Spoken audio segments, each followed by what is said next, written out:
Welcome to the Goalbusters Expert Peak Productivity Tips podcast, where top business experts get just 7 minutes to answer 5 rapid-fire questions about what they do and how they stay productive. Each episode is packed with actionable insights to help boost your efficiency and achieve your goals. Let's dive in and unlock the secrets to peak performance. Well, hello everyone, my name is Robin J. Emden and I'm the creator and author of the Get Resultsology system and a dedicated accountability coach. My mission is to empower solopreneurs to unlock their true potential, boost their income and achieve extraordinary success by maximizing productivity, streamlining their businesses and aligning their goals with their authentic vision and purpose. If you're ready to turn ambition into action and transform your goals into reality, you're in exactly the right place. My guest today is Claire Riley. Claire is a productivity expert and recovering perfectionist who helps entrepreneurs turn big ideas into actionable results. Known for her love of color-coded plans and simplified systems, she works with women and non-binary business owners to overcome perfectionism, get organized, and bring their visions to life. The ultimate business BFF, Claire combines strategy, coaching, and cheerleading to help her clients achieve structure, success, and balance, all with a touch of fun. Welcome, Claire. Thank you so much. What a gorgeous introduction. Appreciate being here. You're very welcome. And where is here exactly? I'm in a beautiful Sunshine Coast in Queensland, Australia. That's a little Wow. earlier in the next day than where you are, obviously, and probably a bit warmer. Yeah, it's summer for you. It's actually freezing outside where I am tonight. Yeah. I mean, I've actually sat here with my suit top on and my blanket. It's so cold. But anyway, yeah, perfect. So I am quite envious. But then you can be envious of me in my summer. Okay, then. So we crack on with the questions. Excellent. All right. So what I shall do is I will start the clock. And there we go. Claire, let's first talk about what you do, please. Who is your ideal client, Claire? So most people I work with are coaches, healers, creatives, as you mentioned, mostly women and non-binary folk, and almost all have online service-based business. Sometimes there's a bit of product in there, but it's mainly, service-based online businesses. Ideally, I've been thinking about this since you mentioned the question in the first place, like who is my ideal client? And I really love working with people who have an element of self-awareness and are coachable and do the homework. So often, we spend time and we make plans and we work out what the priorities are and strategies and tactics, and then they actually go away and do them. And next time we have a chat, they've done the work and they see the progress and they see, oh, I did it and it worked. So that's ideal to me. Someone who actually, takes on that self-awareness that they need a bit of help or they need a bit of structure or whatever it is. And then they actually do the thing that we've decided to do. Absolutely. Gold to me.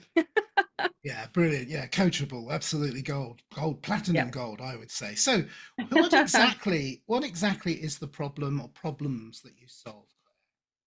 Look, there's a couple, I suppose. On one hand, it's inertia, where people get so stuck that they can't move forward, or they're not sure what the next step is, or they've been moving forward for so long, but kind of on that hamster wheel and just spinning the wheels and not actually kind of getting anywhere, which either has come from or led to overwhelm, because then you've got like 5 million things. And, a lot of the time people I work with have been in business for a little while and they've tried every solution. Every time someone said, all you need to do is these magic 108 steps and you'll be rich overnight, sort of thing. So they've tried that.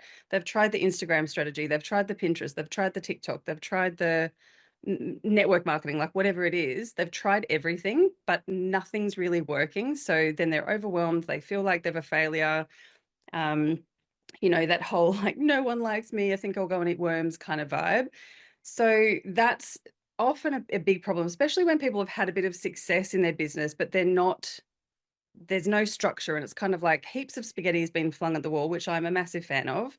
But at some point we need to get really specific with which spaghetti we're throwing at the wall, and, maybe pick your favorite. Is it penne or is it fettuccine, and throw some specific spaghetti at the wall, I guess. Okay, right. So, yeah, I think We that's got probably the very biggest thing. Italian there at the end. Brilliant. Okay, so thank you. So, all right. So moving swiftly on because time is pressing. So, what is one valuable free action that the audience can implement that will help them solve some of the problems that you've mentioned? Sure. I think my number one thing, which I know helps me and I know feels really yucky to a lot of people, but it kind of comes down to finding something that works, and that is having some routine and ritual in your life. Like, I'm all about creativity and flow and following the vibe and going with your heart and all of that sort of thing. But at some point, there needs to be just a little bit of structure.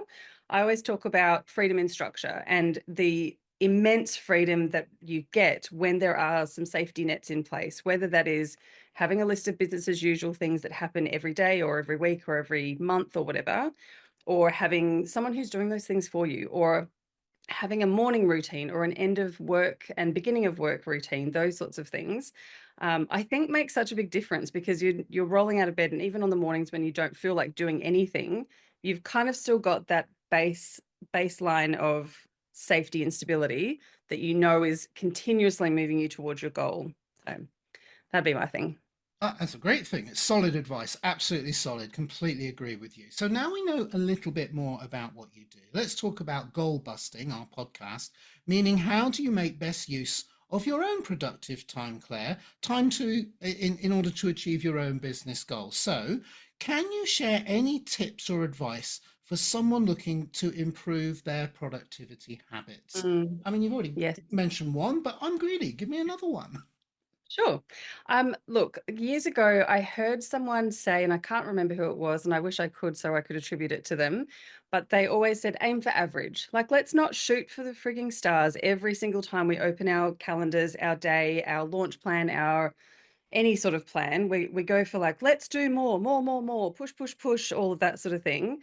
Let's just aim for average, because if you aim for average and you get it, then that is the habit building, routine and ritual stuff that eventually, gets you there.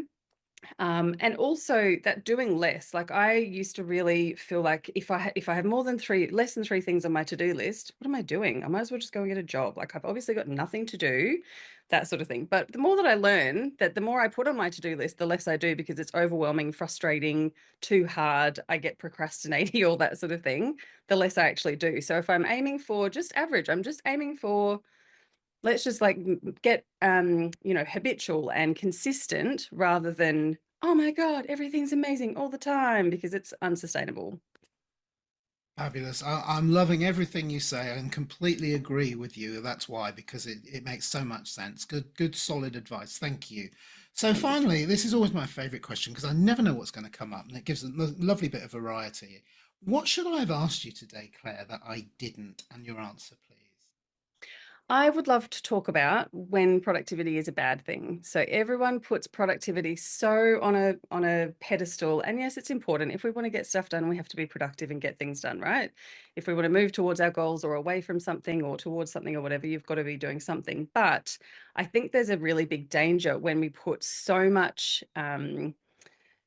weight behind productivity. And there's a big difference, right, between productive and busy. And I feel like everyone feels, sometimes like, I've been so busy today and I don't know what I got done. Like I've spent 8 hours doing stuff and I didn't do anything on my to-do list, or I didn't do anything that actually is moving the dial or whatever.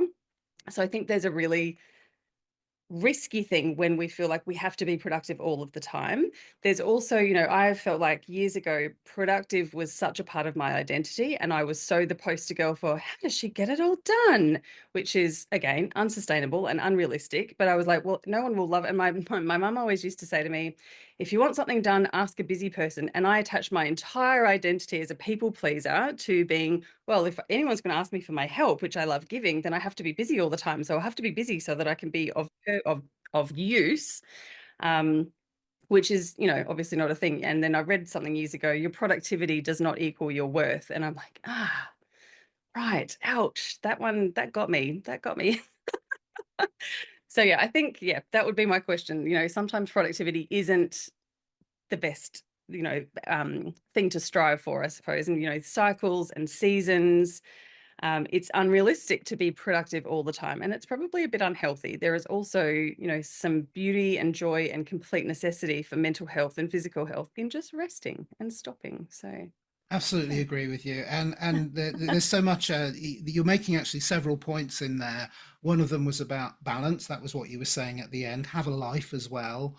And the Yep. other thing, and another point you were making was that you could spend the whole day clearing out the garage. It might have needed doing for 20 years, but at Yep. the end of the day, you might have a cleared out garage. But are you any closer to achieving your dreams and your goals and the things you really want to Right. do in your life? Not unless it was clearing out the garage. Right. Yeah. Shuffling papers, Yeah, right? shuffling papers, exactly. Mm, So, yeah. Claire, this is great. I've really enjoyed listening to your answers today and meeting you. But I really love it if people could get in touch with you as well. So, how can people reach you? And also, I always ask this question, it's a bit cheeky, but is there a valuable free resource or resources that they can get from you too? And we'll put that on the YouTube video and on the Oh, podcast. excellent. Yes, I have a whole page of free stuff on my website, actually, which is claireriley.co/free stuff. There's a few businessy things in there. There's a guide called Unbusy, which is 101 things you can do less of, which is probably pertinent to today's chat. And while you're on the website, you might jump over to the Recovering Perfectionist book page. This is obviously my draft copy, but there are ones that don't have big ugly grey things across the front of them that are available. So yeah, you can have a bit of a poke around there. And obviously if you grab a freebie, there's, I'll send you an email that's got details with how you can connect with me on socials and all of that sort of thing as well. I'm excited to hear about the book. What was it again? What was it called again? It's called The Recovering Perfectionist. So same as my podcast, I've got a Facebook group by the same title. And the tagline, let me read it to you: How to Stop People Pleasing, Ass Kissing, and Doubting Yourself. A guidebook to an unapologetically easy, aligned, and fulfilled life. So there's And lots you about that last bit there. and you put ass kissing on the front of your book. That's courageous. I love that. Yeah, thanks. Claire, it's been an absolute joy and a pleasure. Thank you so much. And I will let you get on with your day now, but thank you so much. You've got your day in front of you. I've got my hot cocoa in front of me. You're coming up in Excellent. a minute. Thank you, Robin. Great to meet you. Thank you. And it was great to meet you too. Claire Riley, thank you and bye-bye. Thank you. Thanks for tuning in to Goalbusters. If you're enjoying it, please subscribe, rate and review it on your favourite podcast platform. Your support is very much appreciated. And if you're ready to boost your online profits, skyrocket your productivity, crush procrastination, and see a positive change in your bank balance, all within just 30 days, this is your opportunity. Take my free 5-day challenge at www.skyrocketyourproductivitychallenge.com.